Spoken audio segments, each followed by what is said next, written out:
গল্পের শুরুতে আমরা একটা ছেলেকে দেখি যার নাম বেসিক। সে নতুন একটা স্কুলে ভর্তি হয়। ক্লাস টিচার সবার সাথে ওর পরিচয় করিয়ে দেয় আর বলে ও খুব ভালো বক্সার। আজ থেকে ও তোমাদের ক্লাসেই পড়বে। এজন্য সবাই বিসিকের জন্য হাততালি দেয়। কিন্তু ক্লাসের সবচেয়ে বুদ্ধিমান ছেলেটার নাম উসল। ও বিসিকে থেকে মোটেও খুশি হয়নি। আসলে ও বিসিকের সঙ্গে ওই টেকনিক্যাল স্কুলে পড়তো। সেখানে উসল সবসময় ওকে বোলিং করতো। আর যখন টিচার চলে যায়, বিসিক সে আবারও আসল রূপ ফিরে আসে। সে ক্লাসের সবচেয়ে শক্তিশালী ছেলেকে ধরে পেটাতে শুরু করে আর সবাইকে বুঝিয়ে বলে কেন সে এখানে এসেছে। তারপর সে অসুরকে গলায় ধরে ফেলে। যদিও একটা মেয়ে তাকে থামানোর চেষ্টা করে, পিসিক তাকে থাপ্পড় দিয়ে সেখান থেকে সরিয়ে দেয়। তারপর সে তার চুল ধরে জিজ্ঞাসা করে, তুমি কি ওর গার্লফ্রেন্ড? আমি ওকে মারলে তোমার কেন কষ্ট হয়? সাবধান থেকো। আমি মেয়েদের সঙ্গেও হাত তুলি।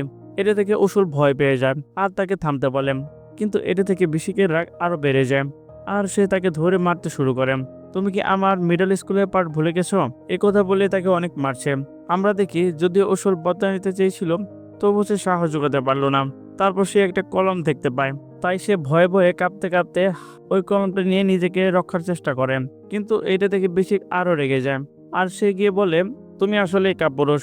যদি তোমার একটু পর্যন্ত সাহস থাকতো তাহলে তুমি আমার উপর অবশ্যই হামলা করতে। কিন্তু ওসুল তারপর কাপা হাতে কলমটা সরাসরি বিসিকের চোখে ঢুকিয়ে দেয়। তাই বিসিক যন্ত্র নিয়ে চিৎকার করতে শুরু করে আর ক্লাসে সবাই এটা দেখে ভয়ে স্তম্ভ হয়ে যায়। আর অসুলও এত ভয়ঙ্কর দৃশ্য দেখে অনেক ভয় পেয়ে যায়। তারপর অসুলকে আদালতে নিয়ে যাওয়া হয়, কিন্তু আদালত অসুলের কোনো কথা শুনলে না।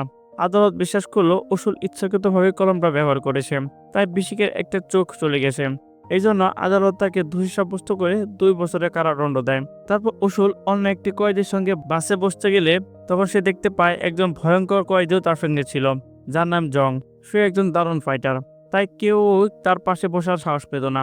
এদিকে আরেক ছেলে জোর করে অসুরের সিটে বসে পড়েছে, তাই অসুরকে বাধ্য হয়ে জংয়ের পাশে বসতে হলো।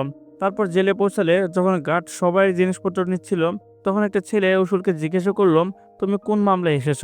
অসুর বলল, হত্যা চেষ্টার মামলায়। এই কথা শুনে সবাই ভয়ে কাঁপতে লাগলো। আর এটা মিথ্যা বলল যে আমার মামলায় একটু তেমনি। আমরা দেখি হিয়ন আর ওসল মেনটেনেন্স টিমে ছিল। আসলে এই জেলা থেকে প্রত্যেকটা বন্ধু একটা টিমে ছিল। আর যখন তারা টিম মিটিং করছিল, হিয়ন শেষমেশ স্বীকার করলো যে সে আসলে চুরির মামলার জন্য এখানে এসেছে। তারপর জেলের এক সিনিয়র বন্দি, যার নাম জং, ওদের দুজনকে জেলের নিয়ম বুঝিয়ে দিল। সে বলল, র্যাঙ্ক এখানে লড়াই করে ঠিক হয়, তাই তুমি যদি লড়তে না পারো তাহলে তুমি এখানে বাঁচবে না। কারাগারের বন্দীরা এখন 3টা দলে ভাগ হয়ে গেছে। প্রথম দলটা স্যাংহে, যে বিশ্বজুড়ে চ্যাম্পিয়ন আর সবাইকে তার দক্ষতায় হারাতে বাধ্য করা হয়। দ্বিতীয় নম্বর ওয়াংজুং, যে রাগ করলে শয়তানের থেকেও ভয়ঙ্কর হয়ে ওঠে। আর তৃতীয় নম্বর সাং ইং, দেখতে ছোট হলেও কেউ তার সঙ্গে লড়াই পারে না। ওয়াংজুং আর সাংহে একসাথে একটা প্ল্যান করে যাতে কারাগার তাদের নিজের হাতে নিতে পারে। তারা নিজেদের মধ্যে ঝগড়ার ভান করে আর সব দোষ সাংহের উপর চাপিয়ে দেয়। এর ফলে কারাগারে পুলিশ এসে তাকে ভালোভাবে মারধর করে। তারপর তাকে একা একটা কোয়ার্টারে আটকে রাখা হয়। এই কাজগুলো করার পর সবাই খুশি ছিল, কারণ তারা ভাবছিল তাদের দুই গ্রুপ এখন পুরোপুরি কারাগারের নিয়ন্ত্রণে। কিন্তু বাস্তবে এমন ছিল না।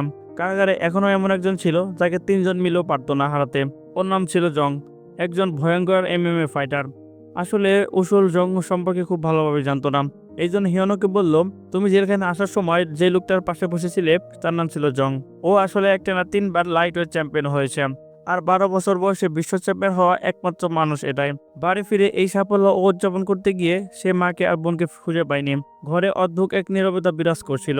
ভালো করে খোঁজাখুঁজি করতেই সে দেখতে পায় বোনের গলা কাটা মৃতদেহ। মায়ের দেহ বোনের পাশে পড়েছিল। এই দৃশ্য দেখে জং পাগল হয়ে যায়।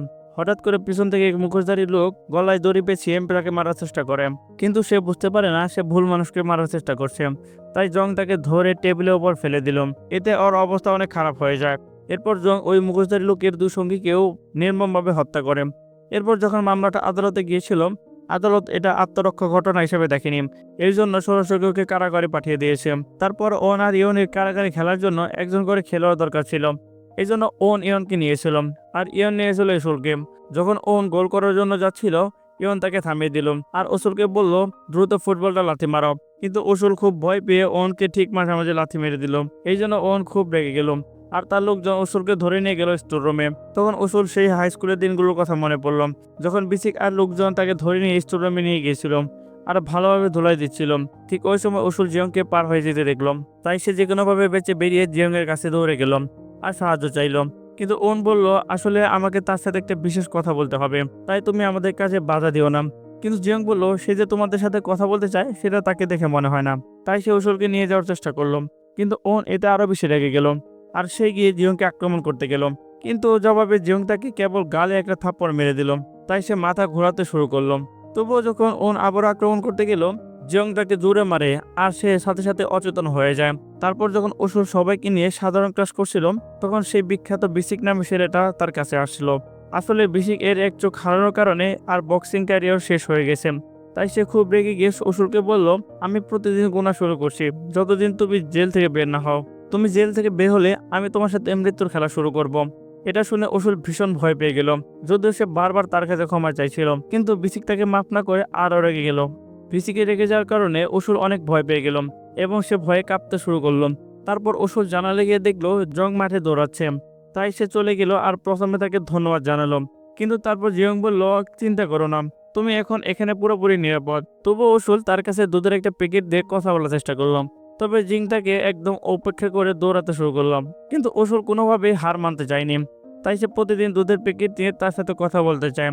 আরেক সময় জিয়ং তাকে দেখে খুব রেগে যায় আর ওকে বলে, তুমি আর দুধের প্যাকেট নিয়ে এখানে আসবে না। কিন্তু অসুর হার মানতে রাজি না আর তাই তার পেছনে দৌড়াতে শুরু করলো। শেষ পর্যন্ত জং জিজ্ঞেস করলো, তুমি আসলে কি চাও? ওরা কি আবার তোমাকে বিরক্ত করতেছে? তখন অসুর বলল, না, ওরা তো আমাকে বিরক্ত করে না, আমি তোমার মতো শক্তিশালী হতে চাই। তখন জং আবার জিজ্ঞেস করলাম, তোমার শক্তি দিয়ে কি করতে চাও? নির্দোষ মানুষদের কষ্ট দিবে নাকি ওরকম গাধাদের মতো দুর্বলদের নির্যাতন করবে? তারপর অসুর ওকে বলে, না, আমার এমন কোনো ইচ্ছা নেই। আসলে অনেকে আমাকেই বিনা কারণে মারে, তাই আমি নিজের সুরক্ষার জন্য শক্তিশালী হতে চাই। আমি তোমার মতো হতে চাই। এটা শুনে জিয়ং শেষ পর্যন্ত তাকে সাহায্য করতে রাজি হয়, কিন্তু ওকে বলে, এই মাঠটা আমি 30 মিনিটে 100 বার ঘুরে ফেলতে পারি। তুমি যদি 40 মিনিটে 100 বার ঘুরতে পারো তাহলে আমি তোমাকে শেখাবো। এরপর অসুর কিছু ভাবার আগেই জিংয়ের পেছনে দৌড়াতে শুরু করে। কয়েক রাউন্ড খেলার পরে সে ক্লান্ত হয়ে পড়ে, যদিও জিয়ং তার থেকে বেশি রাউন্ড খেলে। কিন্তু এক সময় অসুর খুবই ক্লান্ত হয়ে পড়ে।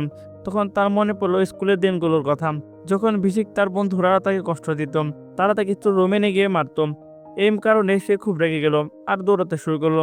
কিন্তু যখন প্রায় 50 রাউন্ড দিতে যাচ্ছিল, সে খুব ক্লান্ত হয়ে মাটিতে পড়ে গেল। আসলে হার মেনে নেওয়া খারাপ কিছু না, কিন্তু তখন অসুর আরো দুর্বল বোধ করলাম। জিয়ংয়ের এমন কথাবার্তা শুনে অসুর আবারও জোরে দৌড়াতে শুরু করলাম। তারপর সব শক্তি জমিয়ে চিৎকার করতে লাগলো আর সামনে এগোতে লাগলো। কিন্তু সে হঠাৎ করে বিহ্বল হয়ে পড়ে।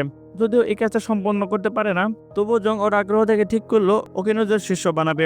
জিয়ংয়ের জেলের সাথে ভালো সম্পর্ক থাকায় সে জেলারকে বললো অসুরকে নিজের সেলে নিয়ে যেতে। তারপর সময় নষ্ট না করে ওকে পুশ আপ করতে বললাম, কারণ ওর ট্রেনিং শুরু হয়ে গেছে। কিন্তু অসুর পুশ আপ করতে লাগলো একদম অদ্ভুতভাবে। ছেলে থেকে জিং স্পষ্ট বুঝতে পারছিল তাকে ট্রেনিং দেওয়া খুবই কঠিন হবে। এরপর সে অসুরকে বলল, আমি তোমাকে লেভেল আপ করার চেষ্টা করব। এর জন্য তোমাকে সবসময় আমার কথা মেনে চলতে হবে আর প্রতিদিন তোমাকে এক্সারসাইজের সীমা বাড়াতে হবে।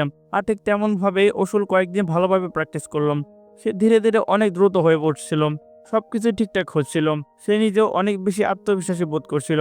এদিকে যখন বিসিক রাস্তা পার হতে যাচ্ছিল, তখন দুইজন লোক গাড়ি নিয়ে তার সামনের দিকে এসে পড়ায় সে গাল বন্ধ করলো আর বলল, এখান থেকে সরাম। সুতরাং বিসিক কিছু না বলে ওখান থেকে চলে গেল। তবে তারা একটু এগোতেই বিসিক লাথি মেরে তাদের গ্লাসগুলো ভেঙে দিল। তখন দুজন রেগে গিয়ে তাকে মারতে গেল, কিন্তু বিসিক তার মারামারি কৌশল দেখে উভয়কে পেটাতে শুরু করলো। আসলে তাদের বস একজন বড় গ্যাংস্টার ছিল। দূর থেকে বিসিকের মারামারি দক্ষতা দেখে সে মুগ্ধ হয়ে গেল। তাই সে বিসিককে ডেকে তার ভিজিটিং কার্ড দিল আর বলল, যদি তুমি গ্যাংস্টার হতে চাও তাহলে আমার সঙ্গে যোগাযোগ করতে পারো। কিন্তু বিসিক তার ভিজিটিং কার্ড একটু পরেই ফেলে দিলাম আর একটা আঙ্গুল দেখে চুপচাপ চলে যেতে লাগলো। কিন্তু তখন গ্যাংস্টার বলল, আমি জানি তোমার একটা চোখ নেই, তাই তোমার অন্য গালে একটা থাপ্পড় মারবো। যদি এই থাপ্পড় সহ্য করতে পারো তাহলে তোমাকে এখান থেকে যেতে দেবো। কিন্তু যখন বিসিক তাকে আক্রমণ করার চেষ্টা করলো, তখন ওই লোকটা তার গালে একটা জোরে থাপ্পড় মারলো। তারপর বলল, যদি তুমি আমার কাছ থেকে শিখতে পারো তাহলে তুমি আরো শক্তিশালী হয়ে উঠতে পারো। আর আরো বেশি শক্তিশালী হওয়ার জন্য বেসিক তার টিমে যোগ দিল। তারপর বেসিক যখন গ্যাংস্টারের অফিসে ঢুকতে গেল, গার্ডরা তাকে থামানোর চেষ্টা করলো, কিন্তু বেসিক সবাইকে মারতে শুরু করলো। সে তো সিনিয়র গার্ডকেও বেধড়ক মারছিল। আর গ্যাংস্টার এসব দেখে আরো বেশি ইমপ্রেস হয়ে গেল। অন্যদিকে হিয়ন অসুরকে বলল, তুমি প্র্যাকটিসের মাধ্যমে অনেক শক্তিশালী হয়েছ, সেটা আমি মেনে নিচ্ছি, কিন্তু আমি মনে করি না তুমি এখনো মুখোমুখি হতে পারবে। আর শীঘ্রই আমাকে অ্যাডাল্ট প্রিজনে হস্তান্তর করা হবে, তখন তোমার রক্ষা কে করবে? এটা শুনে অসুর পুরোপুরি চমকে গিয়েছিল, কারণ সে জানতো না জংকে বড়দের জেলখানে পাঠানো হবে। তাই সে দ্রুত জংকে জিজ্ঞাসা করল, তুমি কি সত্যিই বড়দের জেলখানায় যাচ্ছ? তখন জং ওকে বলল, তুমি ভালো করে জানো আমি সবসময় তোমার সঙ্গে থাকতে পারবো না আর তোমাকে রক্ষা করতে পারবো না। এখন তো কেবল ট্রেনিং এর উপর মনোযোগ দিতে হবে। তারপর হিয়ন দূর থেকে ওসুলের ট্রেনিং দেখছিল। তখন দুইজন লোক এসে তাকে পাশে টেনে এনে গিয়ে অনেক মারধর শুরু করলো, কারণ সে ওসুলকে অনেক কাছে নিয়ে যেতে পারলো না। কিন্তু ওসুল তখন ওখানে এসে পড়লো, আর সে ওই ছেলেটাকে আক্রমণ করলো আর তার বন্ধু ইয়নকে বাঁচালো। তারপর ওই দুই ছেলেটা দ্রুত ওনের কাছে গেল আর সব কথা খুলে বলল। কিন্তু ওন বলে, আমার কিছু জানা নেই, তোমরা যেভাবে হোক ওই গাধাটাকে আমার কাছে এনে দিবে, নইলে তোমাদের দুইজনকে মেরে ফেলবো। তারপর ওই দুই ছেলেটা ওসুলের কাছে গেল আর ওকে অনুরোধ করতে শুরু করলো, কারণ যদি সে ওখানে না যায় তাহলে তারা মার খাবে। তাই যখন জং ওদের ওখান থেকে চালানোর চেষ্টা করছিল, ওসুল ওকে থামালো আর সে নিজের ইচ্ছায় অনেক কাছে যাওয়ার সিদ্ধান্ত নিল। আর এরই মধ্যে আমার শেষ হয়ে যায় আমাদের প্রথম এপিসোড। দ্বিতীয় এপিসোড দেখতে অবশ্যই চ্যানেলটা সাবস্ক্রাইব করে দিবেন। আমাদের দ্বিতীয় এপিসোড খুব শীঘ্রই চলে আসবে। সে পর্যন্ত সবাই ভালো থাকবেন, সুস্থ থাকবেন। আল্লাহ হাফেজ।